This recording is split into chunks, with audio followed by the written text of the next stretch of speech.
Halo semuanya, perkenalkan kami dari kelompok Mataram Kuno Dinasti Shailendra. Di sini kami akan mempresentasikan tentang letak geografis, sumber-sumber sejarah, kehidupan politik, kehidupan ekonomi, dan kehidupan sosial, serta perkembangan budaya yang ada di Mataram Kuno Dinasti Shailendra. Sebelum itu, izinkan kami memperkenalkan diri dulu dari saya, Niputi Angelina Sanjaya Putri, nomor absen 30. Perkenalkan, nama saya Dewa Gede Arestara Mayuda, absen 4. Perkenalkan, nama saya Ketua Pramana Diputra, nomor absen 16. Perkenalkan, nama saya Marsha Victoria Kusnandar, nomor absen 23. Halo semuanya, perkenalkan saya Niko Mantri Arisya Dewi, nomor absen 26. Halo semuanya, perkenalkan nama saya Niputu Adi Febriani, nomor absen 31. Materi yang akan kita bahas di sini, yang pertama adalah letak geografis dari Kerajaan Mataram Kuno. Kerajaan Mataram Kuno adalah salah satu kerajaan terbesar di era Nusantara. Tepatnya berada di Jawa Tengah, di bumi Mataram, Yogyakarta, pada abad ke-8. Ahli berpendapat bahwa letak spesifik dari Kerajaan Mataram Kuno adalah di Medang dan Poh Pitu. Kerajaan Mataram Kuno dikelilingi oleh gunung, pegunungan, dan sungai-sungai. Batas-batas dari Kerajaan Mataram Kuno, yang pertama, batas sebelah utara Kerajaan Mataram Kuno ada Gunung Merapi, Gunung Merbabu, Gunung Sindoro, dan Gunung Sumbing. Yang kedua, batas sebelah baratnya ada Pegunungan Serayu, batas sebelah timurnya ada Gunung Lawu, dan batas sebelah selatannya ada perairan atau Laut Selatan dan Pegunungan Seribu.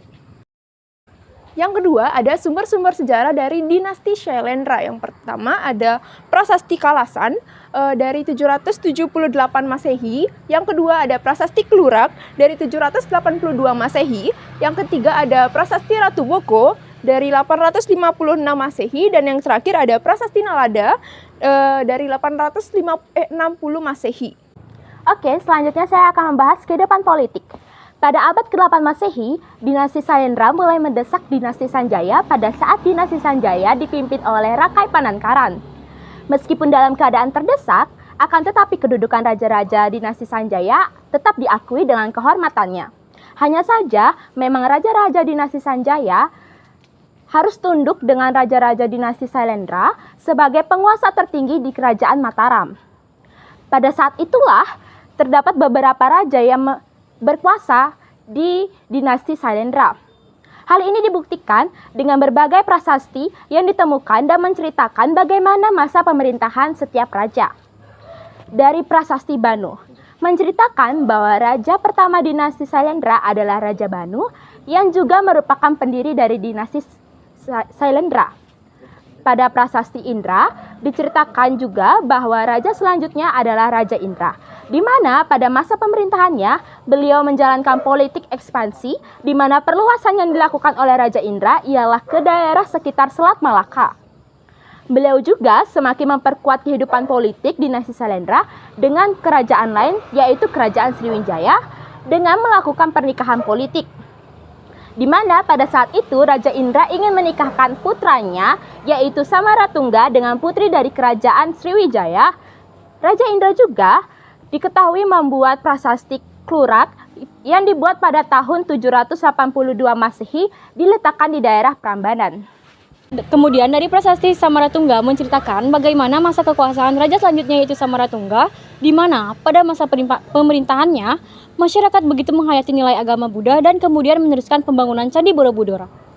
Akan tetapi sebelum pembangunan candi selesai, beliau telah terlebih dahulu meninggal dunia dan kemudian digantikan dengan Balaputra Dewa yang merupakan anak dari Sri Raja Samaratungga. Berikut adalah nama-nama raja yang pernah memerintah di Mataram Kuno dinasti Shailendra.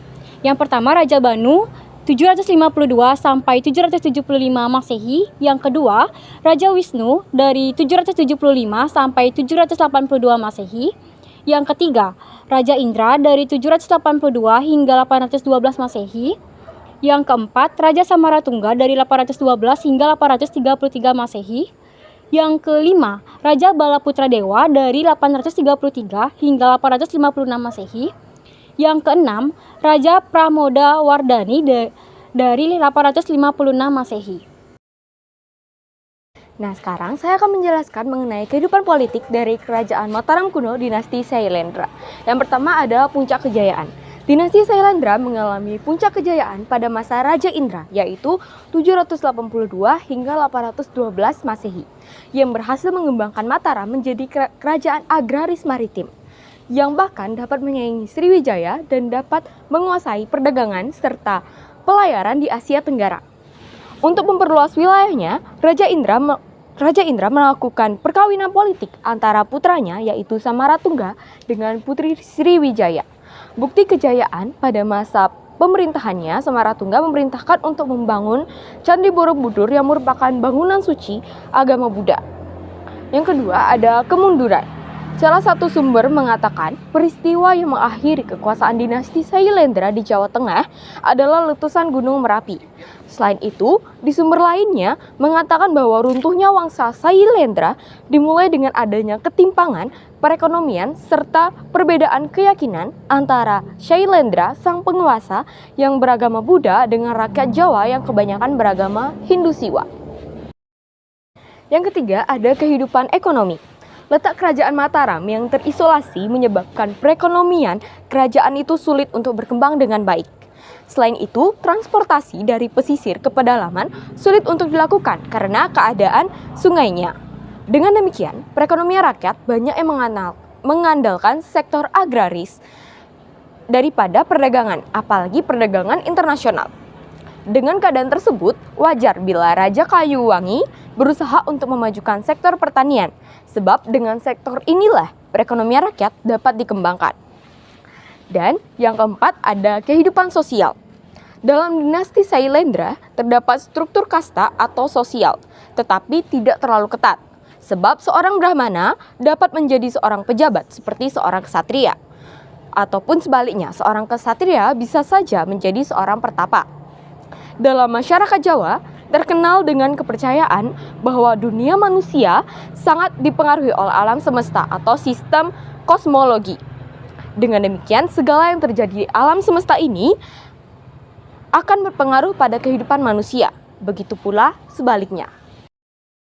Yang pertama, perkembangan budaya. Yang pertama ada Prasasti Kalasan di tahun 778 Masehi. Prasasti ditulis dalam bahasa Sanskerta, namun menggunakan huruf Panagari. Isinya menceritakan Maharaja Tajapurnapana berhasil dibujuk untuk mendirikan bangunan suci. Bangunan suci pertama dibuat khusus untuk Dewi Tara, seorang dewi Hindu, sementara bangunan suci kedua adalah biara untuk para biksu. Yang kedua ada Prasasti Kalura tahun 782 Masehi, menceritakan kerajaan Mataram pada masa dinasti Sailendra pernah dipimpin oleh seorang raja bernama Indra.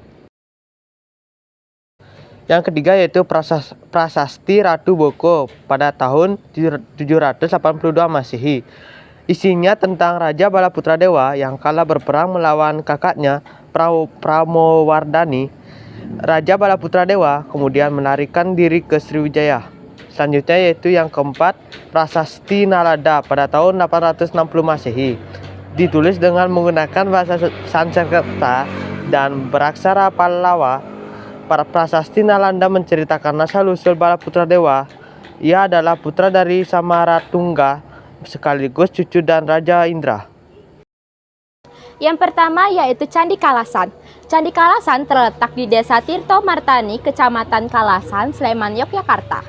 Bangunan candi ini setinggi 32 meter yang memiliki 3 bagian, yaitu bagian bawah atau kaki candi, tubuh candi, dan atap candi.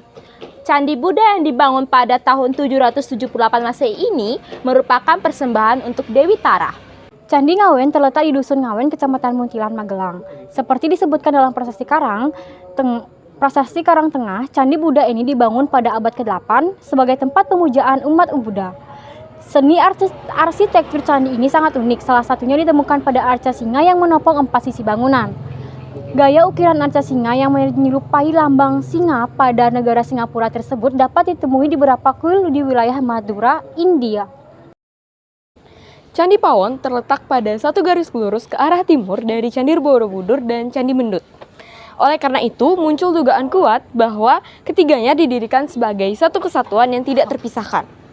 Terlebih lagi, saat dilakukan penelitian, terungkap bahwa relief Candi Pawon adalah permulaan dari relief Candi Borobudur.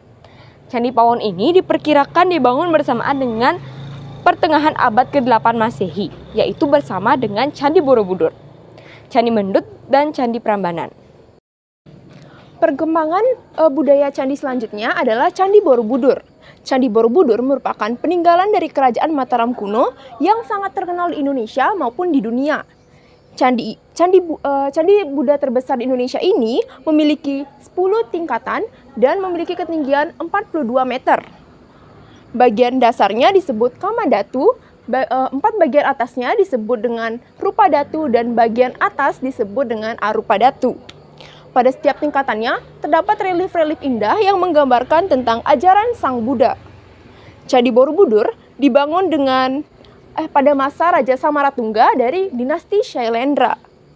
Konon katanya, candi ini yang terletak di Magelang, Jawa Tengah baru selesai dibangun pada 26 Mei tahun 824, hampir setahun sejak awal pembangunannya. Candi Mendut merupakan bangunan bercorak Buddha yang terletak di kilometer ke arah timur dari Candi Borobudur. Tokoh pendirinya adalah Raja Indra dan dinasti Shailendra yang bergelar Sri Sagramadananjaya. Candi Mendut diperkirakan dibangun pada 824 Masehi. Lebih dulu dari Candi Borobudur, di dalamnya terdapat 3 patung besar, yaitu Cakyamuni, Avalokiteswara, dan Maitreya. Yang kedua, ada Candi Sojiwan terletak di Kabodalem Kidul, Kecamatan Prambanan, Klaten, dari sebuah prasasti yang kini disimpan di Museum Nasional Jakarta. Candi bercorak Buddha ini dibangun sekitar 824 sampai 850 Masehi. Selanjutnya yaitu di dalam Candi Mendut terdapat 3 patung besar, yaitu Cakyamuni, Avalokiteswara, dan Maitreya. Sebagai tempat pemujaan umat Buddha, seni arsitektur Candi Ngawen sangat unik. Salah satunya yaitu ditemukan pada arca singa yang menopang 4 sisi bangunan. Gaya ukiran arca singa yang menyerupai lambang singa pada negara Singapura tersebut dapat ditemui di beberapa kuil di wilayah Madura, India. Saat dilakukan penelitian, terungkap bahwa relief Candi Pawon adalah permulaan dari relief Candi Borobudur. Sekian presentasi dari kami. Jika ada kesalahan kata kami mohon maaf. Terima kasih.